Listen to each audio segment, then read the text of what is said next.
तो अब आज हम लोग पढ़ते हैं न्यूटन का गति विषयक द्वितीय नियम। न्यूटन का गति विषयक द्वितीय नियम। प्रथम नियम कल पढ़ लिया था।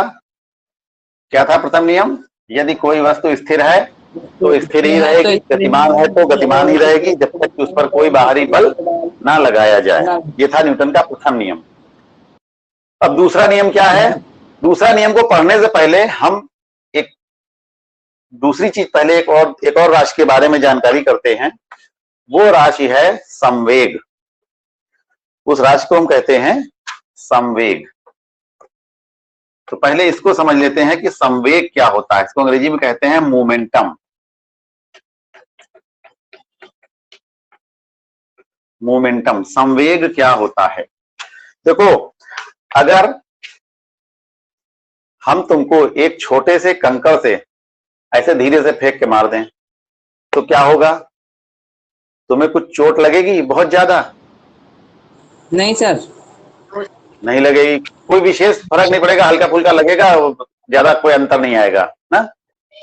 अगर वही पत्थर को हम बड़ी जोर से खींच के तुम्हें मारे अगर, तब असर पड़ेगा, तब उस पर तुम्हें चोट लगेगी। बंदूक की एक गोली होती है, जैसे उस गोली को हम लेकर के तुमको ऐसे धीरे से मार दें तो क्या होगा? कुछ नहीं होगा।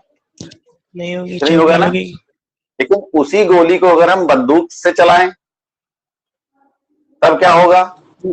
मर जाएंगे सर। अब वो गोली तुम्हारे शरीर में घुस सकती है और तुम्हारी मृत्यु भी हो सकती है, या किसी की भी मृत्यु भी हो सकती है जिसके बीच मार देंगे हम। यानी गोली वही है, फर्क कहां पर आ रहा है ये बताओ? गति में सर, गति में, उसके वेग में जो फर्क पड़ रहा है वो क्या है? उसके वेग में परिवर्तन हो रहा है। मान लो कि हमने 2 मीटर प्रति सेकंड के वेग से तुमको एक कंकड़ मारा, कुछ नहीं हुआ तुमको। वही कंकड़ अगर हमने तुमको 100 मीटर प्रति सेकंड के वेग से मारा तो तुमको ज्यादा चोट लगेगी। ठीक है? यानी क्या परिवर्तन हो रहा है? हमने कौन सी चीज बदली उसमें? उसका वेग बदला। कंकड़ वही था, इसका मतलब है कंकड़ का द्रव्यमान यानी वजन जो था वो भी वही था, लेकिन बदलाव किसमें किया हमने? उसके वेग में। ठीक है? अच्छा, अब मान लो हमने तुमको 2 मीटर प्रति सेकंड के वेग से हमने कंकड़ मारा था पहले। ठीक, अब हम एक दूसरी चीज लेते हैं, एक बड़ा सा पत्थर लेते हैं 10 किलो का, उसको भी हम तुमको 2 मीटर प्रति सेकंड के वेग से फेंक के मारते हैं। अब क्या होगा? वेग वही है, वेग नहीं बदल रहे हैं, वेग नहीं बदल रहे हैं। एक छोटा कंकड़ हम तुमको 2 मीटर प्रति सेकंड के वेग से मारे और एक बड़ा पत्थर हम तुमको 2 मीटर प्रति सेकंड के वेग से मारे, इसमें प्रभाव ज्यादा पड़ेगा। बड़े वाले कंकड़ में, बड़े वाले पत्थर में प्रभाव ज्यादा पड़ेगा। क्यों? क्योंकि उसका द्रव्यमान ज्यादा होगा। यानी अगर किसी वस्तु का कोई प्रभाव जो पड़ रहा है, जैसे गोली का प्रभाव पड़ रहा है, अगर धीमे से मारते हैं तो तुम्हें कोई प्रभाव नहीं पड़ता है, बंदूक में चला के मारते हैं तो मृत्यु तक हो सकती है। ठीक, तो उसी प्रकार से अगर छोटा कंकड़ तुमको उसी वेग से मारते हैं तो कोई फर्क नहीं पड़ता है ज्यादा, लेकिन अगर उतने ही वेग से अगर हम बड़ा पत्थर मारते हैं तो तुमको बहुत हानि पहुंचती है। यानी उस वस्तु का प्रभाव जो है वो एक तो उसके वेग पर निर्भर हुआ था और दूसरा किस बात पर निर्भर होता है? उसके द्रव्यमान पर। ठीक, अगर हम लोग रास्ते में जा रहे हैं, कहीं सामने से कोई आदमी आ रहा है, धीरे से उससे लड़ गए अगर, तो क्या होगा? कुछ नहीं होगा। बहुत ज्यादा होगा, या तो वो गिर जाएगा या बहुत ज्यादा होगा हम गिर जाएंगे, यही होगा ना। लेकिन अगर हम जा रहे हैं तेजी से जाकर के, हम धीमे धीमे जा रहे हैं, पीछे से आकर के कोई ट्रक ने हमको ठोकर मार दी, तब क्या होगा? हमको बहुत ज्यादा चोट लगेगी और मृत्यु भी हो सकती है। तो यहाँ पर जो प्रभाव पड़ रहा है उस वस्तु का, वो किस वजह से पड़ रहा है? द्रव्यमान की वजह से। हम किसी आदमी से भिड़ते हैं अगर, तो हमें ज्यादा फर्क नहीं पड़ता है क्योंकि हमारा उसका द्रव्यमान लगभग बराबर है। लेकिन अगर वही हम किसी ट्रक से भिड़ जाते हैं तो हमको चोट ज्यादा लगती है। यानी किसी वस्तु का प्रभाव जो है वो 2 चीजों पर निर्भर करता है, उसके वेग पर और उसके द्रव्यमान पर। आई बात समझ में?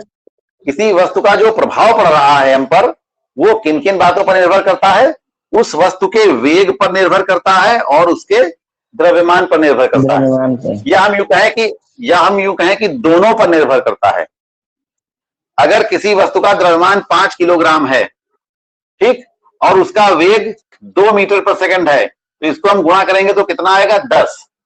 द्रव्यमान को हम 5 ही किलोग्राम रखें और वेग को बढ़ा के 5 कर दें तो इसका गुणनफल कितना आएगा? 25। ठीक, यानी हमने द्रव्यमान को नहीं बदला, केवल वेग को बदल दिया। हमने क्या बदला? केवल वेग को बदला। तो इसका गुणनफल क्या हुआ? गुणनफल क्या है? मतलब ये इन दोनों का प्रभाव है। इन दोनों का प्रभाव ये है, तो क्या हुआ? ये बदल गया, बहुत बदल गया। 10 था बढ़कर के कितना हो गया? 25 हो गया। कितना फर्क पड़ गया? यानी हम वस्तु के वेग को बदल करके उस वस्तु के प्रभाव को बदल सकते हैं। ठीक। दूसरा, हम एक काम क्या करते हैं कि मान लो कोई चीज 10 किलोग्राम की थी और वो हमने 5 मीटर पर सेकंड के वेग से फेंकी, तो उसका प्रभाव कितना पड़ेगा? 50, ये मान लो। तो और अगर हम वेग को उतना ही रखें, 5 ही रखें, और इसका द्रव्यमान बढ़ा करके हम 20 कर दें, तो ये कितना हो जाएगा? 100। यानी देखो, पहले और बाद की स्थिति, पहले की स्थिति और बाद की स्थिति, इन दोनों में क्या है? हमने द्रव्यमान नहीं बदला, केवल वेग को बदला। ठीक। इन दोनों में क्या है? हमने वेग को नहीं बदला, केवल द्रव्यमान को बदला, और उसका प्रभाव जो है वो बढ़ गया। बढ़ गया ना? तो और यहां पर क्या हुआ? हमने केवल वेग को बदला तो भी प्रभाव बढ़ गया। इसका मतलब यह है कि किसी वस्तु का प्रभाव जो पड़ता है वो दो बातों पर निर्भर करता है। वो बातें कौन कौन सी हैं? उसका द्रव्यमान और वेग। अगर हम दोनों ही चीजें बढ़ा दें, जैसे मान लो द्रव्यमान 5 किलोग्राम था, वेग उसका 2 था, तो ये हो गया 10। द्रव्यमान को भी बढ़ा दें, द्रव्यमान को कर दें 10 और वेग को कर दें 5, तो ये कितना बढ़ जाएगा? 50। कितना बढ़ जाएगा? तो भी तो और ज्यादा बढ़ जाएगा। अगर दोनों चीजें बदल देते हैं तो क्या होगा? वो और ज्यादा बढ़ जाएगा। अगर कम कर देंगे तो क्या होगा? कम हो जाएगा। उसका प्रभाव जो होगा वो कम हो जाएगा। अगर किसी वस्तु के वेग को हम घटा देंगे तो क्या होगा? उसका प्रभाव भी कम पड़ेगा। तो अगर हम इन दोनों को गुणा कर दें, द्रव्यमान को हम क्या कहते हैं? m, और वेग को क्या कहते हैं? v। तो इन दोनों को हम गुणा कर दें तो हमें एक नई राशि मिलती है, उसको हम कहते हैं संवेग। तो संवेग क्या होता है? किसी वस्तु के द्रव्यमान तथा वेग के गुणनफल को हम क्या कहते हैं? संवेग। और इसको हम P से प्रदर्शित करते हैं। ये बात समझ में आई अभी तक? नहीं, जितना अभी तक ये समझाया है, समझ में आया नहीं? बताओ। जी सर। तो ये जो द्रव्यमान और वेग, इन दो बातों पर किसी वस्तु का प्रभाव निर्भर करता है। इन दोनों राशियों को अगर हम गुणा कर दें तो हमको एक नई राशि प्राप्त होती है। इस राशि को हम क्या कहते हैं? संवेग। और ये किसके बराबर होगा? द्रव्यमान गुणे वेग। तो ये एक नई राशि हमको प्राप्त हुई, इसको कहते हैं संवेग। इसकी परिभाषा क्या हुई? किसी गतिमान वस्तु के द्रव्यमान तथा वेग के गुणनफल को हम संवेग कहते हैं। द्रव्यमान का एक दूसरा नाम भी होता है, उसको कहते हैं संहति। द्रव्यमान को हम संहति भी कहते हैं। और वेग तो यह है ही, इसमें से हति हटा दो, दोनों को जोड़ दो तो क्या बन गया? संवेग। इसको ऐसे भी याद कर सकते हो तुम। संवेग का मतलब क्या हुआ? संगति और वेग। संगति माने द्रव्यमान और वेग। आई बात समझ में? तो द्रव्यमान तथा वेग के गुणनफल को हम क्या कहते हैं? संवेग कहते हैं। तो इसको हम P से प्रदर्शित करते हैं। अब ये P का मात्रक क्या होगा? द्रव्यमान का मात्रक क्या होता है? वजन का मात्रक क्या होता है? किलोग्राम? नहीं, वजन का मात्रक क्या होता है? किलोग्राम। वजन काहे में तोलते हो? किलोग्राम में। तो ये हो गया किलोग्राम। और वेग का मात्रक क्या होता है? वेग या चाल का मात्रक क्या होता है? मीटर प्रति सेकेंड। मीटर प्रति सेकेंड। ठीक। तो इनका पूरे का मात्रक बना दे तो क्या बन गया? किलोग्राम मीटर प्रति सेकेंड। तो इसका एक मात्रक क्या होता है? संवेग का किलोग्राम मीटर प्रति सेकेंड। ठीक है। किसी भी राशि का अगर मात्रक निकालना है तो उस राशि का सूत्र ध्यान रखो, और उस सूत्र में जो जो चीजें आई हैं सबके मात्रक रख दो। यहां पर सूत्र क्या है? P बराबर m गुणे v। m क्या होता है? द्रव्यमान। तो द्रव्यमान का मात्रक हो गया किलोग्राम। वेग है v का मात्रक क्या होता है? मीटर प्रति सेकेंड। तो इसकी दोनों की गुणा हो गई तो क्या बन गया? किलोग्राम मीटर प्रति सेकेंड। ठीक, तो ये किसका मात्रक हो गया? संवेग का। संवेग का मात्रक क्या होता है? किलोग्राम मीटर प्रति मीटर प्रति सेकेंड। सेकंड। और संवेग कैसी राशि है? क्योंकि ये राशि इस पर वेग पर निर्भर करती है, वेग हमेशा किसी दिशा में होगा, तो ये कैसी राशि होगी? सदिश राशि। तो ये एक संवेग कैसी राशि है? सदिश राशि होती है। सदिश राशि। तो तुमने क्या क्या पढ़ लिया अभी तक कि संवेग किसे कहते हैं? किसी वस्तु के, किसी गतिमान वस्तु के द्रव्यमान तथा वेग के गुणनफल को हम संवेग कहते हैं, और इसको हम P से प्रदर्शित करते हैं। P बराबर होता है m गुणे V। संवेग का मात्रक क्या होता है? किलोग्राम मीटर प्रति सेकंड स्क्वायर प्रति मीटर प्रति सेकंड होता है। और ये कैसी राशि है? ये एक प्रकार की सदिश राशि है हमेशा, क्योंकि वेग कैसी है? सदिश राशि है, इसलिए संवेग भी सदिश राशि होगी। अब हमने इसको क्यों पढ़ाया? क्योंकि संवेग से ही रिलेटेड है न्यूटन की गति का दूसरा नियम। अच्छा, जैसे मान लो हमें किसी कार को स्टार्ट करना है, वो स्टार्ट नहीं हो रही तो धक्का देना पड़ता है, ठीक। अगर हम उस कार को 2-3 आदमियों को लगा दें, कह दें खड़े हो जाओ, धक्का दे दो एक बार कस के, एक बार धक्का दे दिया और फिर हमें चाबी घुमाई, तो क्या स्टार्ट होगी कार? बताओ। स्टार्ट करने के लिए हमें क्या करना पड़ता है? तो 2 लोग कार को धक्का देते हैं, तो क्या वो धक्का देके बस छोड़ देते हैं?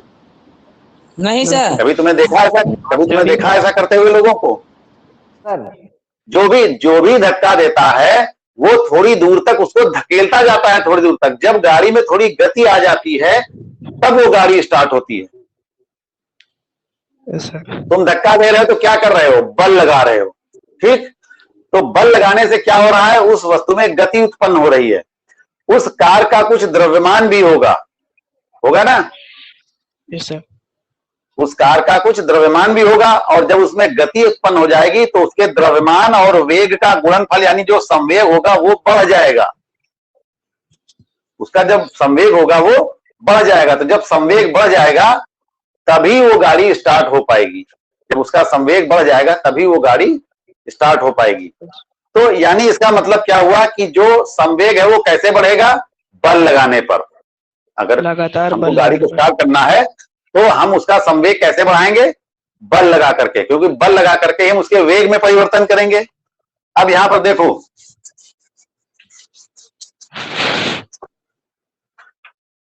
बल लगा करके हम उसके वेग में परिवर्तन करेंगे।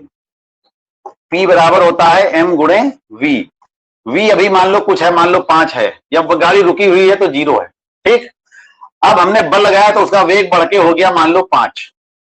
तो जब यहां पर हम, और उसका गाड़ी का द्रव्यमान है मान लो 50 किलो, कोई गाड़ी है उसका द्रव्यमान 50 किलो है, तो ये 50 किलो हो गया। पहले कितना था उसका संवेग? 50 को 0 से गुणा करेंगे तो कितना आएगा? 0, ठीक। हमने उस पर बल लगाया, उसका वेग बढ़ा दिया, वेग अब कितना हो गया? 5। तो इसको 5 से गुणा करेंगे, क्या आएगा? 50 गुणे 5, ये कितना आएगा? 125। अब इसका संवेग कितना हो गया? 125 नहीं, 250। जी सर। 250, ठीक है। तो पहले इसका संवेग कितना था? जब गाड़ी रुकी थी तब इसका संवेग था 0, संवेग नहीं था, ठीक। हमने उस पर बल लगाया तो उसका वेग बदल गया, वेग में परिवर्तन हो गया, ठीक। जी सर। और अब उसका संवेग कितना हो गया? 250, 250, ठीक। तो ये संवेग क्यों बदल गया? किस कारण से बदला? सर जी उसमें बल 0 से 250 कैसे हो गया? क्योंकि उसका वेग बदला। और वेग क्यों बदला? क्योंकि उस पर बल लगाया गया। गाड़ी का संवेग पहले 0 था, गाड़ी का संवेग 250 क्यों हो गया? क्योंकि गाड़ी का वेग बदल दिया गया। पहले वेग यहां पर 0 था, अब वेग हो गया 5। और वेग कैसे बदला गया? क्योंकि उस पर बल लगाया गया। बल लगाया गया, क्योंकि उस पर, यानी हम बल लगा करके किसी वस्तु के संवेग को भी बदल सकते हैं। जी सर। किसी वस्तु का संवेग कैसे बदलेगा? पहले संवेग कितना था? 0 था, अब उसका संवेग हो गया 250। तो ये कैसे बदला? क्यों बदला? हमने उस पर बल लगाया। यानी बल जो होता है वो उस वस्तु के संवेग में परिवर्तन के बराबर होता है। साथ ही साथ यानी बल जो होता है, बल लगाने पर उसके संवेग में परिवर्तन होता है, ठीक। अब क्या होगा? अब ये संवेग में परिवर्तन क्यों हुआ? हमने जो बल लगाया वो एक ही बार तो लगाया नहीं, बल हमने कुछ देर तक लगाया, तब संवेग में परिवर्तन हुआ। बल हमने क्या किया? कुछ देर तक लगाया, कुछ दूर तक गाड़ी को क्या किया था? लुढ़काते रहे, तो हमने उसमें कुछ समय भी खर्च किया। ठीक जी सर। तो इस बात, तो ये संवेग कितना बढ़ेगा, ये दो बातों पर निर्भर करेगा। ये संवेग उसका 0 से 250, 0 से बढ़कर के 250 हो गया, ये किन किन बातों पर निर्भर करेगा? दो बातों पर। वो कौन कौन सी बातें हैं? एक तो है बल, कि हमने कितना बल लगाया। दूसरी बात, कितनी देर तक लगाया, यानी समय। अगर हम बहुत देर तक धक्का देते रहे तो उसकी गाड़ी की गति और ज्यादा तेज हो जाएगी ना। यानी तो गति और तेज हो जाएगी तो उसका संवेग और ज्यादा बढ़ जाएगा, क्योंकि उसका वेग और ज्यादा बढ़ जाएगा तो उसका संवेग भी और अधिक हो जाएगा। ठीक है ना जी सर। अगर हम उस गाड़ी के को देर तक धक्का देते रहेंगे तो क्या होगा? उसका वेग और ज्यादा बढ़ जाएगा, और वेग और ज्यादा बढ़ जाएगा, इसका मतलब ये है कि उसका संवेग भी और ज्यादा बढ़ जाएगा। यानी जो संवेग में जो बढ़ोतरी हो रही है वो किन कारणों से हो रही है? दो कारणों से हो रही है। संवेग बढ़ने के दो कारण हैं। क्या है? एक तो हम कितना बल लगा रहे हैं, एक तो यह है कि हम कितना बल लगा रहे हैं उसके ऊपर, दूसरा हम कितनी देर तक उस पर बल लगा रहे हैं, हम उस पर कितनी देर तक बल लगा रहे हैं।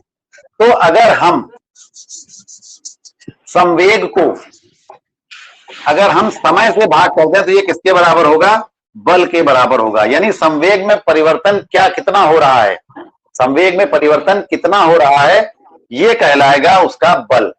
तो यही न्यूटन का दूसरा नियम है कि किसी गतिमान वस्तु के संवेग में परिवर्तन की दर जो है वो उस पर लगाए गए बल के बराबर होती है। संवेग में परिवर्तन की दर, जैसे अभी हमने उदाहरण दिया था, तो उसमें संवेग, पहले संवेग कितना था? पहले वाले संवेग को हम मान लेते हैं P1। पहले वाला संवेग कितना था? P1 था। इसका मान कितना था? 0, क्योंकि 50 उसका द्रव्यमान था, 0 उसका वेग था, तो इसका संवेग कितना था? 0। समझ में आई बात? ये P1 क्या है? अभी उसका संवेग है। कोई वस्तु रुकी हुई है तो उसका द्रव्यमान 50 किलो है, उसका वेग 0 है, तो उसका संवेग कितना हुआ? 0। हमने उस पर 10 सेकंड तक कोई बल लगाया, 10 सेकंड तक बल लगाया, यानी टी बराबर कितना है? 10 सेकंड। 10 सेकंड तक हमने उस पर कोई बल लगाया, तो उसका वेग बढ़ करके कितना हो गया? 5 हो गया। द्रव्यमान तो वस्तु का उतना ही रहेगा, वो तो बदलेगा नहीं। तो अब उसका संवेग यानी ये P2 कितना हो गया? 250।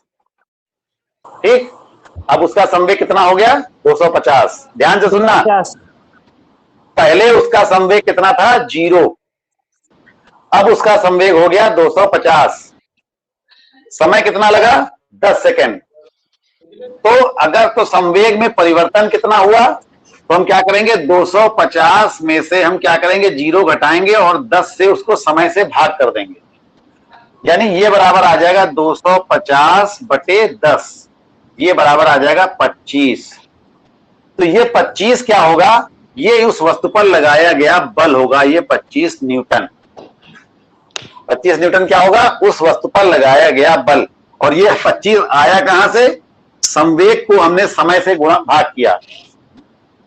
जो संवेग में परिवर्तन हुआ था, उस संवेग में परिवर्तन को हमने उसके समय से भाग कर दिया। संवेग में परिवर्तन कैसे निकालेंगे? बाद वाले संवेग में से पहले वाला संवेग घटा देंगे, तो संवेग में परिवर्तन निकल आएगा। कितना बदलाव हुआ?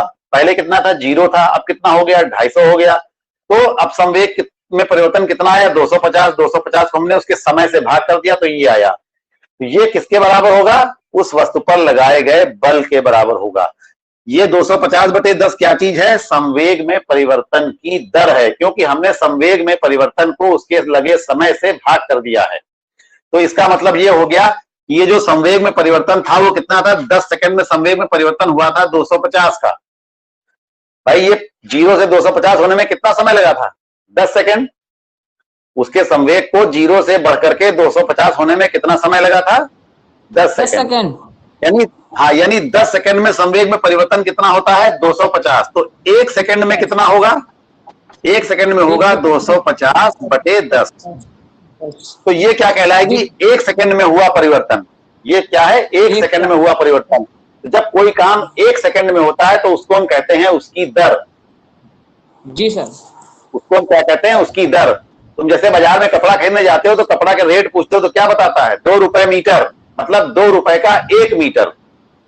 तो यानी पहले वो 1 का दाम बताएगा तुमको, 1 का दाम बताएगा, तो फिर उसी हिसाब से उसको गुणा करके ज्यादा का निकाल लोगे जितना तुम्हें लेना होगा।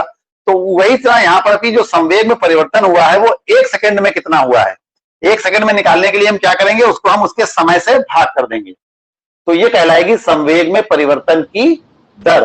तो संवेग में परिवर्तन की दर यहां पर कितनी आई? 25।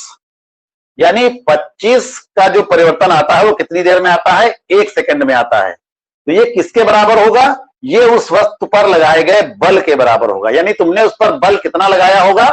जब इसको धक्का दिया है, जिसके वेग को 0 से बढ़ा के तुमने 5 कर दिया है उस गाड़ी के, तो उसको तुमने बल लगाया। कितनी देर तक बल लगाया? 10 सेकंड तक। तो 10 सेकंड तक तुमने उस पर कितना बल लगाया? वो यही चीज होगी।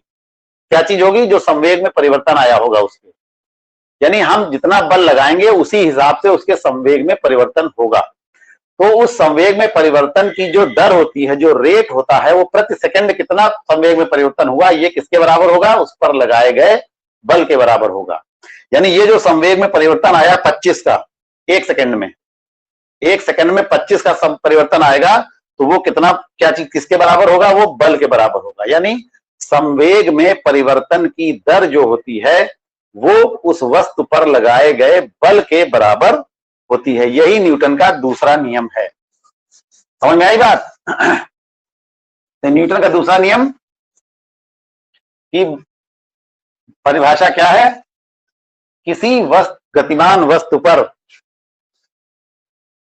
किसी गतिमान वस्तु के संवेग में परिवर्तन की दर उस वस्तु पर लगाए गए बल के बराबर या अनुक्रमानुपाती होती है। किसी वस्तु के संवेग परिवर्तन की दर उस वस्तु पर लगाए गए बल के समानुपाती होती है। ठीक, अब इसको हम थोड़ा सा उसी तरह समझते हैं। अभी तो हमने गिनतियों को लेकर के तुम्हें समझाया। अब देखो, जब हम किसी वस्तु का वेग बदल देंगे, पहले कुछ था बाद में कुछ हो गया, तो वेग 2 हो गए यहां पर, एक पहले का वेग और एक बाद का वेग। यानी एक प्रारंभिक वेग और एक हो जाएगा अंतिम वेग। तुमने इससे पहले भी सवाल लगाए हैं प्रारंभिक वेग और अंतिम वेग वाले। प्रारंभिक वेग को हम क्या कहते हैं? प्रारंभिक वेग को हम क्या कहते हैं? u। प्रारंभिक वेग को कहते हैं u। और अंतिम वेग को क्या कहते हैं? जो बाद वाला वेग होता है उसको क्या कहते हैं? v। ठीक, द्रव्यमान को हम क्या कहते हैं? क्या संकेत बनाते हैं? m। द्रव्यमान को क्या कहते हैं? m। ठीक, बल को क्या कहते हैं?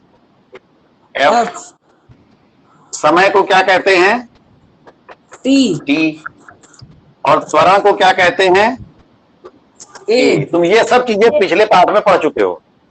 ये सारी चीजें, ये सारे संकेत तुम पिछले पाठ में पढ़ चुके हो। ठीक, उनको तुम्हें ध्यान रखना है बस, क्योंकि जब तक पिछला पाठ नहीं ध्यान रखोगे तो अगला पाठ नहीं समझ में आएगा, अगला पाठ नहीं ध्यान रखोगे तो उसके आगे वाला पाठ नहीं, क्योंकि सब पाठ्यक्रम से होते हैं एक के बाद एक। तो ये सब तुमको संकेत याद रखने हैं कि किस संकेत का क्या मतलब है। अब हमने माना कि कोई m द्रव्यमान की वस्तु है। ठीक, m द्रव्यमान की वस्तु है जो u के वेग से चल रही है। उसका प्रारंभिक वेग कितना है? u है। u उसका वेग है। कुछ भी है, गिनती नहीं बताएंगे, यहां पर सूत्र निकालने के प्रयास करेंगे कि m द्रव्यमान की कोई वस्तु है, उसका प्रारंभिक वेग जो है वो u है। उसके ऊपर कोई एक बल लगाया गया। बल क्या है? F।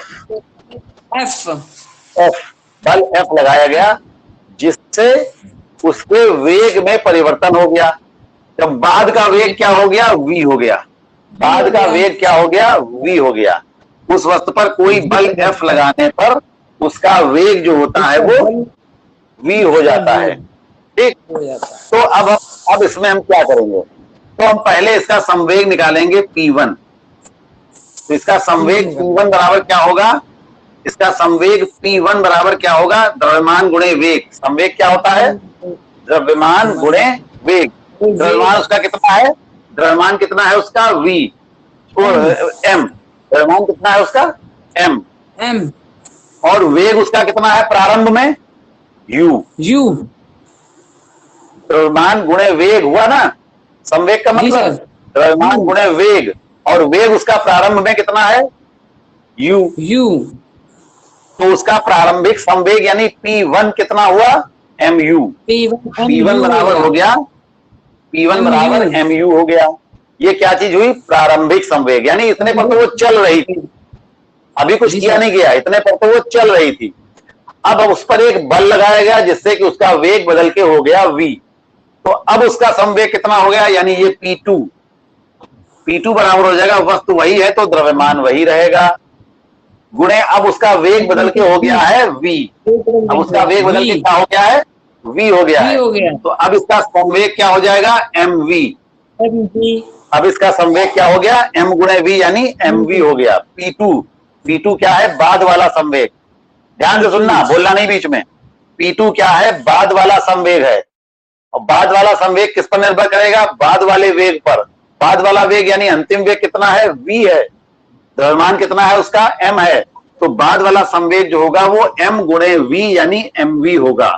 यानी पहले का संवेग तुम्हारा ये है और बाद का संवेग ये है, और इस वस्तु पर t सेकंड तक कोई बल लगाया गया है, t समय तक कोई बल लगाया गया है। तो संवेग में परिवर्तन कितना हुआ, पहले ये निकालो, संवेग में परिवर्तन, संवेग में कितना परिवर्तन हुआ। क्या करेंगे हम, बाद वाले संवेग में से पहले वाला संवेग क्या करेंगे, घटा देंगे। यानी बाद वाला संवेग कितना है mv, पहले वाला संवेग कितना है mu। ठीक, तो ये हो गया संवेग में परिवर्तन। अब हम यहां पर क्या करेंगे, गणित में तुम पढ़ते हो, यहां भी m है यहां भी m है, तो क्या करेंगे, m कॉमन ले लेंगे, तो क्या बचेगा ब्रैकेट में, v माइनस u। ठीक, ठीक है जी सर। तो ये आ गया संवेग में इतना परिवर्तन हुआ। अब ये संवेग में इतना परिवर्तन कितने समय में हुआ, t समय में हुआ। संवेग में परिवर्तन कितने समय में आया, t समय में। तो संवेग परिवर्तन की दर कितनी हुई, संवेग परिवर्तन की दर, संवेग परिवर्तन की दर कितनी हुई, m v माइनस u। ये तो संवेग में परिवर्तन हुआ, इसको हम क्या करेंगे, समय से भाग कर देंगे t। ठीक, तो ये क्या हो गई, उसके संवेग परिवर्तन की दर हो गई। तो न्यूटन के दूसरे नियम के अनुसार क्या होगा, ये किसके बराबर होगी, उस पर लगाए गए बल के बराबर होगी। यानी ये F बराबर हो जाएगा, संवेग परिवर्तन की दर को यहीं पर लिख लो, ये किसके बराबर होगा, F। तो ये F बराबर होगा mv माइनस u बटे t। तो बराबर नहीं कहो बल्कि नियम में समानुपाती कहा जाता है, F समानुपाती, ये चिन्ह ऐसे करके बनाया जाता है, इसको कहते हैं समानुपाती। तो ये किसके समानुपाती होती है, वो v माइनस u बटे t के समानुपाती होती है। कौन सी, बल, बल जो होता है वो इसके समानुपाती होता है। ठीक है, अब इसको ऊपर वाला हिस्सा मिटा देते हैं जरा। तो यहां तक तुमको समझ में आ गया कि जो संवेग में परिवर्तन की दर है वो किसके समानुपाती होती है, F के। तो अब यहां पर हाँ, F समानुपाती हो जाएगा। देखो अब ये इतना हिस्सा क्या कहलाता है, v माइनस यू बटे टी क्या होता है, तुम पहले सूत्र पढ़ चुके हो। v माइनस यू बटे टी कौन सा सूत्र है बताओ, ये क्या कहलाता है, ये किसके बराबर होता है, त्वरण के यानी a के बराबर होता है। ये सूत्र तुमने पढ़ा हुआ पहले। ठीक, तो यहां पर हम क्या करेंगे, यहां पर हम क्या करेंगे, इतने पूरे की जगह पर हम क्या लिख देंगे, a। तो m तो ये हो गया, गुणे ये पूरा क्या हो गया, a, ये पूरा क्या हो गया, a यानी त्वरण हो गया। ठीक है, यानी F समानुपाती m गुणे a। ये आया। तो अब क्या हुआ, एफ समानुपाती का चिन्ह हटाएंगे तो यहां पर बराबर का चिन्ह लगाएंगे। तो जब बराबर का चिन्ह लगाया जाता है तो एक किसी भी निश्चित संख्या से गुणा किया जाता है, तो वो निश्चित संख्या मालूम नहीं होती, बाद में मालूम की जाती है, उसको हम कहते हैं नियतांक। वो हम मान लेते हैं के है, वो नियतांक क्या है, के है। तो यहां पर हम के एम ए, ये हो जाएगा के एम ए। जब ये निशान हटेगा तो ये हो जाएगा के एम ए। ठीक, तो अगर एम गुणा ए और यहां पर एफ, एफ एम और ए, इन तीनों के मान अगर हम एसआई पद्धति में रखें या एमकेएस प्रणाली में रखें तो क्या होगा, के का मान क्या होता है, 1 हो जाता है। यदि के बराबर 1, यदि के का मान 1 हो जाए तो क्या होगा, एफ बराबर हो जाएगा 1 गुणे एम ए। और एम ए को अगर हम 1 से गुणा करेंगे, किसी भी संख्या को अगर हम 1 से गुणा करते हैं तो क्या आता है, वही संख्या आ जाती है वही संख्या ना आएगी। तो यानी क्या आ जाएगा, एफ के एफ बराबर एम ए। ये तुम्हारा न्यूटन के दूसरे नियम से संबंधित सूत्र बन गया। क्या बन गया कि एफ बराबर एम ए। इस सूत्र को खूब अच्छी तरह से याद कर लो, खूब अच्छी तरह से दिमाग में रख लो। इसको लगाने के लिए सवाल इस सूत्र पर बहुत आते हैं। ये बहुत ही इंपॉर्टेंट सूत्र है, एफ बराबर एम ए। ये कैसे आया, न्यूटन के बल, एफ माने बल, एम माने द्रव्यमान, ए माने त्वरण। यानी इस सूत्र से क्या निकला कि बल बराबर होता है द्रव्यमान गुणे त्वरण, बराबर द्रव्यमान गुणे त्वरण। तो ये एक सूत्र बहुत अच्छी तरह से याद कर लो, एफ बराबर एम ए। ये क्या है, न्यूटन के दूसरे नियम से संबंधित सूत्र है, जिसके आधार पर तुमको बहुत सारे सवाल लगाने होंगे। ठीक है, तो ये हुआ तुम्हारा न्यूटन का दूसरा नियम। तो न्यूटन के नियम की परिभाषा हमने क्या तुमको बताई थी कि किसी गतिमान वस्तु के संवेग परिवर्तन की दर उस वस्तु पर लगाए गए बल के समानुपाती होती है। तो वही काम तुमने यहां किया था, संवेग परिवर्तन की दर जो होती है वो उस वस्तु पर लगाए गए बल के समानुपाती होती है। तो और उसी को हमने हल करके निकाला, ये सूत्र निकाल लिया। तो हम परिभाषा को इस तरह से भी कह सकते हैं कि किसी वस्तु पर लगाया गया बल उस वस्तु के द्रव्यमान तथा उसमें उत्पन्न त्वरण के गुणनफल के बराबर होता है। हम ऐसे भी कह सकते हैं इस दर को, नियम को।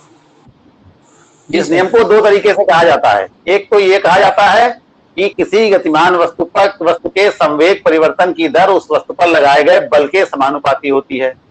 दूसरा तो कहने का तरीका है, दूसरी परिभाषा इसकी यह भी है कि किसी वस्तु पर लगाया गया बल जो होता है उस वस्तु के द्रव्यमान तथा उसमें उत्पन्न त्वरण के गुणनफल के बराबर होता है। क्योंकि जब बल लगाएंगे तो उसका वेग बदलेगा यानी उसमें कुछ ना कुछ त्वरण उत्पन्न हो जाएगा। तो जब त्वरण उत्पन्न हो जाएगा तो कितना त्वरण उत्पन्न हुआ है, उस त्वरण और द्रव्यमान के गुणनफल के बराबर होगा कौन, बल। तो न्यूटन के दूसरे नियम की परिभाषा को हम इस तरह से भी कहते हैं, चाहे वो वाली परिभाषा लिखो चाहे ये वाली लिखो, दोनों ही सही है, कि किसी गतिमान वस्तु पर लगाया गया बल जो होता है वो उस वस्तु के द्रव्यमान तथा उसमें उत्पन्न त्वरण के गुणनफल के बराबर होता है।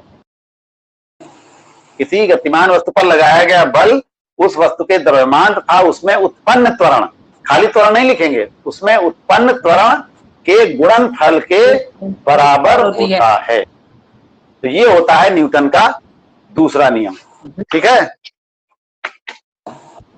आए बात समझ में कुछ की नहीं आई, बताओ। जी सर। जी सर, तो अब इसके कुछ उदाहरण भी होते हैं। कैसे, अब इसमें इसका उपयोग कहाँ कहाँ करते हो तुम, बहुत उपयोग करते हो लेकिन जानते नहीं हो, अभी तक किसी ने बताया नहीं तुमको, बताया जाएगा तुमको। जैसे तुम क्रिकेट खेलते हो, ठीक, क्रिकेट खेलते हो ना, जब गेंद ऊंची चली जाती तो उसको कैच करने के लिए तुम लपकते हो, ठीक। Yes sir. और जब कैच करना होता है गेंद को, तुम कैसे कैच करते हो, ऐसे हाथ लगा देते हो तो अपने आप गेंद आ जाती है हाथ में? नहीं सर, नहीं। और अगर ऐसा होगा, ऐसे हाथ लगा दोगे तो क्या होगा, हाथ पे चोट लगेगी बहुत तेज। तो उस चोट को बचाने के लिए हम क्या करते हैं, जब हम गेंद को कैच करते हैं तो अपने हाथ को थोड़ा सा, गेंद जैसे हाथ पे आती थोड़ा हाथ को पीछे कर लेते हैं, ऐसे करते हैं कि नहीं? कैच लेते समय गेंद को ऐसे करते हैं हाथ की नहीं, यस सर। अपनी तरफ हमेशा सर। कैच ऐसे करके ले, हाँ, अपनी तरफ हाथ को खींचते हैं नहीं कैच करते समय। तो इससे जी क्या सर, होता है कि हमको चोट नहीं लगती है। क्यों नहीं लगती है? क्योंकि गेंद बहुत वेग से आ रही है, ऊपर से बहुत तेजी से आ रही है, और अगर अचानक एकदम से उसका वेग जीरो कर दोगे तो उसमें संवेग में परिवर्तन बहुत तेजी से हो जाएगा, और जितना संवेग में परिवर्तन होगा उतना ही ज्यादा उस पर बल लगेगा।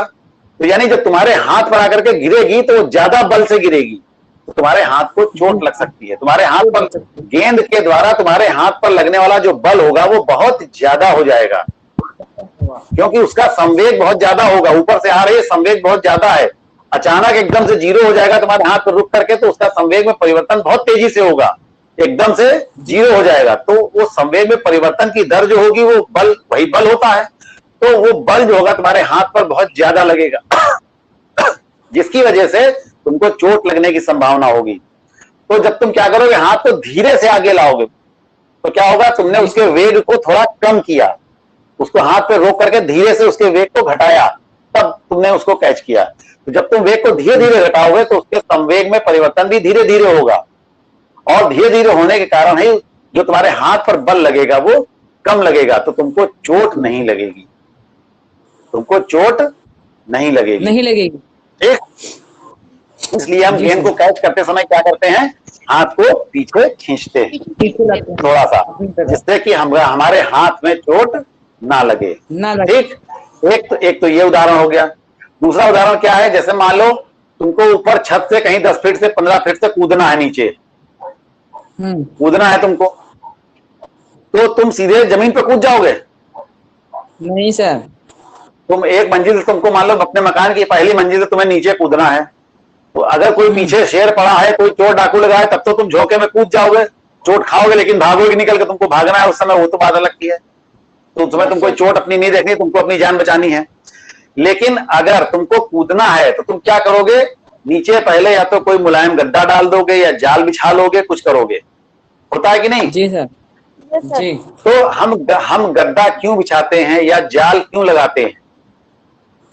क्योंकि हमें चोट हम ना बिना लगे। बिना लगाए अगर हम कूदेंगे तो क्या होगा, जब हम ऊपर से कूदेंगे तो हमारा वेग बढ़ता जाएगा, जैसे जैसे हम नीचे आएंगे हमारा वेग बढ़ता जाएगा। बढ़ता जाएगा। तो वेग बढ़ने, अब वेग बढ़ेगा तो हमारा संवेग बढ़ेगा, संवेग बढ़ेगा तो जी। संवेग परिवर्तन की दर बढ़ेगी, और संवेग परिवर्तन की दर ही क्या होती है, बल के बराबर होती है। बल के बराबर होती है, तो जितना ज्यादा संवेग में परिवर्तन होगा उतना ही ज्यादा बल लगेगा, तो हमको चोट ज्यादा लगेगी।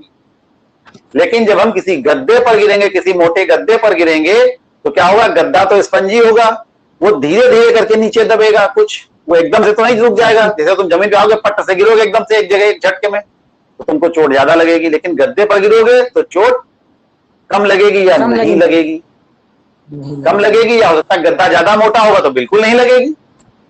जी सर। या अगर जाल बांध रखा है, जमीन से 2 फुट ऊंचाई पर उसने जाल बांध रखा है, तो जाल पे गिरोगे तो जाल पहले थोड़ा सा नीचे जाएगा, फिर ऊपर आएगा, फिर नीचे जाएगा, तुम धीरे धीरे करके तुम्हारा वेग घटेगा, तो तुमको चोट नहीं लगेगी। यानी जब धीरे धीरे वेग घटेगा, ध्यान दो, जब धीरे धीरे वेग घटेगा तो धीरे धीरे उसका संवेग घटेगा, जब धीरे धीरे संवेग घटेगा तो उस पर लगने वाला बल जो होगा तुम्हारे ऊपर वो कम होगा, इसलिए तुमको चोट कम लगेगी।